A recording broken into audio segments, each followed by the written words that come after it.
It was just going on forever. And nobody could go into those territories because they'd get killed. They'd get killed. And now they have I hear it's a whole different ballgame. We settled it. This is one that should be settled. Russia, Ukraine. This is one that really should be settled. Mr. President, on Scotland, Mr. President, Scotland's First Minister has today set out his plans for a second referendum on Scottish independence.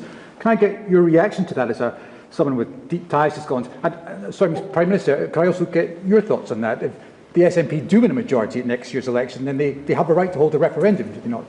Well, I don't want to get involved in your politics. We got enough politics of our own. I will say that I predicted what was going to happen the last time. You remember? I was opening the first course over at Aberdeen, and I was over here, and at the same time, and they asked me that question. I made a prediction. It was the day before the vote, and I made it correct. I like to be correct, but I made a correct prediction. I don't know. I do say that when they made that deal, somebody said that it was, and I remember this very distinctly, I said, could they do this all the time? There was a little bit of a restriction, like 50 or 75 years before you could take another vote. Because, you know, a country can't go through that too much. I don't know the First Minister, but I've heard great things about him. I've spoken to him. I hear very good things about him, and I'm meeting him today. So maybe I'll have a better opinion then. And let me answer that straightforwardly, because I believe in a stronger Scotland, in a better United Kingdom. And I think that at a time like this, when it's quite clear that there's uncertainty and volatility around the world, the strength of the United Kingdom together is very important for all four nations, very important for Scotland. And that should be our priority, that should be our focus, not on the politics, which feels like the politics of yesteryear now, at a time like this. And I think that the First Minister should probably focus more on his delivery in Scotland than on his constitutional issues, and we might have a better health service in Scotland. But at a time like this, I think the United Kingdom is always stronger as four nations. I think that's better for all four nations. I think that's how Scotland is stronger. Look at the deal that we've been able to do with the United States, a really important deal that we made just months ago. That is what the United Kingdom can do when we act as a powerful set of four nations together, and there are very many other examples. Mr. President, you toured the Federal Reserve last week, and they are set to meet this week. Do you think your visit has inspired a potential rate cut, or how do you see things shaping out this week? Well, it's interesting. I did tour it. I toured the building.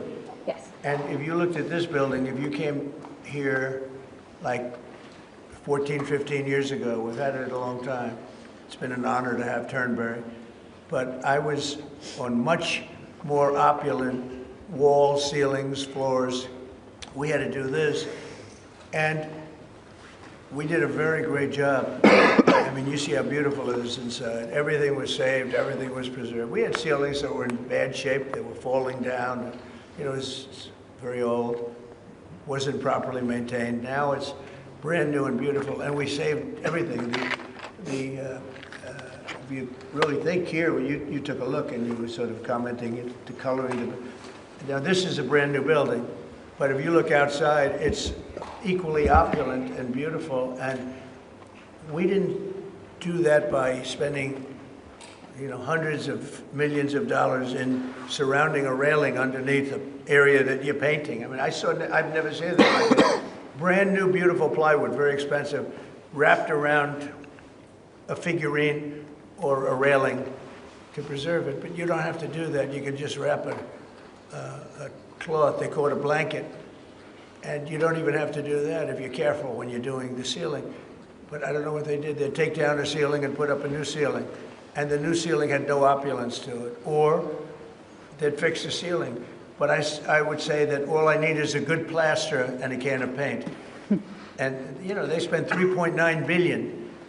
And I spent a lot of money too, but it's I'd say 3.8 billion less, you know?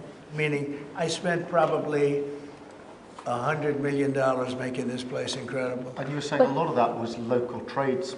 I use local We were trades. looking at the windows, I think, in the Right. next room. I had local trades Yeah. to a lot of this. We have the most opulent windows next door, and I had a choice. Do I take them out? And, you know, they've suffered through 125 years of storms. You have very big storms in this area. When you have a storm, you have a storm. We do it properly. And they made it, barely, but they were in bad shape. So I had some local people come up and we looked at them. You have some great craftsmen here, I think is what you're getting at. And they said, sir, honestly, they've had it.